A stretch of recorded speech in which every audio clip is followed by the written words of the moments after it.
विद्या भारती राजस्थान द्वारा संचालित Google classes में आप सभी मेरे का अभिनंदन है। आप सभी का स्वागत है। मैं कृष्ण कुमार शर्मा, प्रधानाचार्य प्राथमिक आदर्श विद्यालय पास।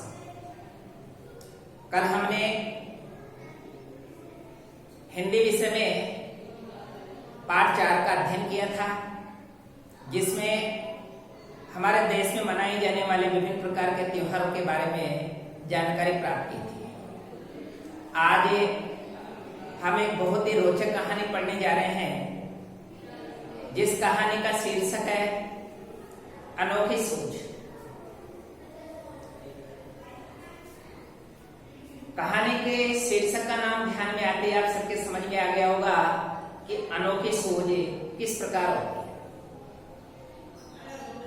एक बार देवता और दानवों में बहस छिड़ गई। देवता कहने लगे हम बड़े हैं, दानव कहने लगे हम बड़े हैं। दोनों में आपस में झगड़ा हो गया। दोनों लड़ते झगड़ते परमपिता ब्रह्मा के पास पहुंचे और परमपिता ब्रह्मा से कहा कि आप बताइए, हम दोनों आपकी संतान हैं, आप ही हमारा न्याय कीजिए कि हम दोनों में बड़ा कौन है, श्रेष्ठ कौन है। परमपिता ब्रह्मा के सामने बड़ी उलझन की स्थिति पैदा हो गई। उन्होंने सोचा कि यदि मैं देवताओं को बड़ा बताता हूं तो दानव नाराज होते हैं, दानवों को बड़ा बताता हूं तो देवता नाराज होते हैं। अब क्या किया जाए? परमपिता ने तुरंत निर्णय किया और कहा कि ऐसा कीजिए, इसका फैसला कल आपको सुनाया जाएगा। कल आप दोनों ही मेरे यहाँ भोजन के लिए आमंत्रित हैं। देवता और दानव दोनों अपने घरों को चले जाते हैं। दूसरे दिन सभी परमपिता ब्रह्मा के पास पहुंचते हैं। परमपिता ब्रह्मा ने देवता और दानवों को दोनों को अपने पास बिठाया और अपने पास बिठाकर देवताओं से कहते हैं कि जाओ, तुम ये जो पास वाला कमरा है, इस पास वाले कक्ष में जाकर बैठ जाओ।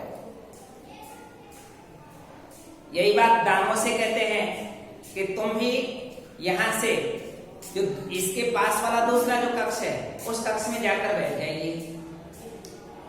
परमपिता ब्रह्मा के अनुसार बताए, दोनों वहां जा जाकर बैठ गए। परमपिता दोनों के कक्षों में लड्डुओं से भरा हुआ एक थाल पहुंचाते हैं। पहले दानवों के कक्ष में जाते हैं और दानवों से कहते हैं कि ये लड्डुओं का थाल है, आपको भरपेट भोजन करना है, लेकिन एक शर्त है, भोजन करते समय आप में से किसी की कोहनी नहीं उड़नी चाहिए। दूसरा, कोई किसी प्रकार का शोर शराबा एवं हल्ला नहीं होना चाहिए। इतना समझाकर देवताओं के कक्ष में आए और यही सब देवताओं के सामने उन्होंने रखी। देवता और दानव दोनों बड़ी उलझन में पड़ गए कि अब क्या करें, कैसे इस भोजन को खाएं। देवता बुद्धिमान थे, उन्होंने अपनी बुद्धि से काम लिया। दोनों एक दूसरे के आमने सामने बैठ गए और दोनों एक दूसरे के आमने सामने बैठकर थाल में से लड्डू उठा उठाकर बड़े प्रेम से एक दूसरे को खिलाने लगे। देवताओं ने बिना हल्ला किए बड़े आनंद पूर्वक उन लड्डुओं के थाल को समाप्त कर दिया। ना कोई किसी प्रकार का शोर शराबा हुआ, ना वो कोई किसी प्रकार की बाधा उन्होंने उत्पन्न की। दूसरी तरफ दानव अभी विचार कर रहे हैं कि इस थाल के लड्डुओं को खाएं तो कैसे खाएं। सोचने लगे कि यदि यहाँ नहीं आते तो कम से कम ये परीक्षा तो नहीं देनी पड़ती। लेकिन खैर अब आ ही गए तो परीक्षा तो देनी ही है। उन्होंने थाली में से लड्डू उठाना शुरू किया और लड्डू को ऊपर उछाले और अपना मुंह खोलकर उस लड्डू की तरफ दौड़ने लगे। जैसे ही लड्डू नीचे की ओर आता तो वे अपना मुंह खोलकर उसकी तरफ दौड़ते। लड्डू जमीन पर गिरता, टूटकर चूर चूर हो जाता और दानव हा हो कई प्रकार का शोर शराबा करने लगे। पूरे कक्ष के अंदर चारों तरफ शोर ही शोर सुनाई देने लगे। दानवों ने भोजन भी नहीं किया और लड्डुओं को भी बेकार ही नष्ट कर दिया। परमपिता ने दोनों को अपने पास बिठाया और दोनों को अपने पास बिठाकर उनसे कहा कि देखो, बुद्धि में देवता ही श्रेष्ठ है, क्योंकि इन्होंने जो मैंने शर्त रखी उस शर्त का कोई किसी प्रकार का उल्लंघन नहीं किया और इन्होंने बड़े स आनंद प्रेम पूर्वक भोजन किया है, इसलिए देवता ही श्रेष्ठ है। अब आप सभी भैया बहनों के समझ में आ गया होगा कि हमें भी परस्पर देवताओं की तरह सहयोग की भावना अपनानी चाहिए। हर किसी कार्य को करें तो परस्पर एक दूसरे का सहयोग लें, एक दूसरे का सहयोग लेकर बड़े आनंद पूर्वक हम उस कार्य को पूर्ण करें। जिस प्रकार देवताओं ने बिना शोर शराबे के लड्डुओं के थाल को पूर्ण किया। और संस्कृत में एक युक्ति भी लिखी हुई, एक सूक्ति भी लिखी हुई है। क्या लिखी हुई है? सूक्ति आपको ध्यान में होनी चाहिए, पढ़ा होगा आप में से, अपने विद्यालय में भी कई जगह लिखा हुआ है। बुद्धिरस्य बलम तस्य, अर्थात जिसके पास में बुद्धि है उसी के पास में बल है। तो हमें हमेशा अपनी बुद्धि का इस्तेमाल करना चाहिए, ना कि अपने बल का इस्तेमाल करना चाहिए। तो हम सभी भैया बहनों को इस प्रेरक प्रसंग के माध्यम से ये प्रेरणा लेनी है। अभी मैं आपको ये पाठ पढ़ा रहा हूँ, वैसे मैंने अभी आपको इस पाठ को समझा दिया है, लेकिन फिर भी आप सभी भैया बहने अब पुस्तक के माध्यम से इस पाठ का वाचन करेंगे। पुराने जमाने की बात है। उन दिनों देवताओं और दानवों में युद्ध होता रहता था। दोनों पक्ष मिलकर एक बार प्रजापति के पास गए, जैसा मैंने अभी आपको समझाया। वहां जाकर बोले, मान्यवर, हम दोनों ही आपकी संतान हैं, बताइए कि हम दोनों में बुद्धि में कौन बड़ा है। उनकी बात सुनकर प्रजापति मुस्कुराए, मन में सोचने लगे, किसे बड़ा बताऊं। परमपिता ने मन में विचार किया कि बड़ा बताऊं तो किसे बताऊं। यदि देवताओं को बड़ा बताऊंगा तो दानव नाराज होंगे, दानवों को बड़ा बताऊंगा तो देवता नाराज होंगे।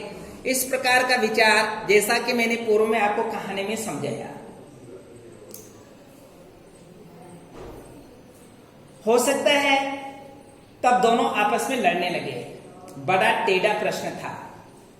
बड़ा बताएं तो किसे बताएं, कुछ सोचकर वे बोले, इसका उत्तर कल दूंगा। आप दोनों ही कल मेरे यहां भोजन पर आमंत्रित हो। भोजन के बाद बताऊंगा कि कौन बुद्धि में श्रेष्ठ है। दूसरे दिन दोनों पक्ष भोजन के लिए पहुंचे। दोनों को अलग अलग कमरों में बिठाया गया। वहां मिष्ठान से भरे थाल भिजवा दिए गए। प्रजापति दानवों के कमरे में गए। उन्होंने कहा, आप लोग भोजन करें, शर्त यह है कि कोहनी को बिना मोड़े भोजन करना है। यही बात उन्होंने देवताओं से कही, जो कि अभी मैंने आपको समझाया है थोड़ी देर पहले कहानी के माध्यम से। प्रजापति की बात सुन दोनों परेशान हुए। वे एक दूसरे का मुंह ताकने लगे। समस्या थी, खाएं तो कैसे खाएं, कोहनी नहीं मुड़नी चाहिए, भोजन भी नहीं बचना चाहिए, प्रजापति की आज्ञा का भी पालन होना चाहिए। सब इस प्रकार का विचार करने लगे। देवताओं ने एक उपाय सोचा। क्या उपाय सोचा?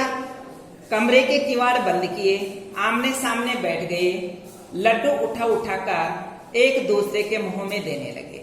कुछ देर में थाल साफ हो गया, सारे लड्डू समाप्त हो गए। न हो हल्ला न शोरगुल, देवताओं ने शांतिपूर्वक भोजन किया। दानव अपने कमरे में परेशान थे। ये देखिए, चित्र में देखिए आप, ये सामने देवता बैठे हुए हैं और देवता किस प्रकार थाल में से लड्डू उठा उठाकर एक दूसरे के मुंह में दे रहे हैं। इस प्रकार हमें भी परस्पर सहयोग की भावना से काम करना चाहिए। दानव अपने कमरे में परेशान थे, सोचने लगे बेकारी यहाँ आए, नहीं आते तो यह परीक्षा तो नहीं देनी पड़ती, आ ही गए हैं तो परीक्षा देनी ही पड़ेगी। दानवों ने भी किवाड़ बंद किए, लड्डुओं के थाल पर टूट पड़े। लड्डू लेकर ऊपर उछालने लगे। लड्डू जब नीचे आते तो मुंह खोल लपकते, लड्डू जमीन पर गिरते और चूर चूर हो जाते। कमरे से हो ही की आवाजें आती रही, चीखते चिल्लाते और लड़ते झगड़ते रहे। देखो दानवों का व्यवहार किस प्रकार का है। तो हमें दानवों जैसा व्यवहार नहीं करना चाहिए, हमें व्यवहार करना चाहिए देवताओं जैसा। सारी स्थिति स्पष्ट थी। प्रजापति ने कहा देवता ही श्रेष्ठ है। जानते हो क्यों? इसलिए कि इन्होंने सहकार की भावना से काम किया है। खुद भी खाओ और दूसरों को भी खिलाओ, जियो और जीने दो, यह थी इनकी विशेषता। इन्होंने बुद्धि से काम लिया, सूझबूझ दिखाई। वे आमने सामने बैठ गए, एक दूसरे के मुंह में लड्डू देते रहे। थोड़ी देर में थाल साफ कर दिए। दूसरी तरफ दानवों ने शर्त का पालन किया, लड्डू उछालते रहे, उन्हें पाने के लिए लपकते रहे, न खुद खाए न दूसरों को खाने दिए। लड्डू तो बिगड़े ही, पेट भी न भरा। तो सभी भैया बहनों को मैंने दो प्रकार से यह पाठ समझाया है। पहला समझाया है मैंने आपको एक कहानी के माध्यम से, दूसरा मैंने आपको किताब से वाचन करके समझाया है। इस पाठ में कुछ विशेष शब्द आए हैं जो शब्दार्थ आपके पास, जिनका अर्थ आपके सामने लिखा हुआ है। मान्यवर का अर्थ होता है सम्मान सूचक संबोधन। ब्रह्मा प्रजापति सृष्टि रचने वाला। शांति पूर्वक, जिसका अर्थ होता है शांति के साथ। मिष्ठान, जिसका मतलब होता है मीठा, अन्न, मिठाई।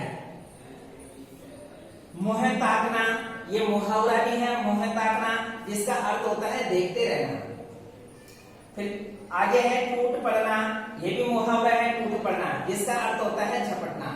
तो इस प्रकार अपना ये पाठ पूरा होता है। सभी भैया इस पाठ का वाचन करेंगे, इसके प्रश्न उत्तर भी कल हम आपको हल करवाएंगे।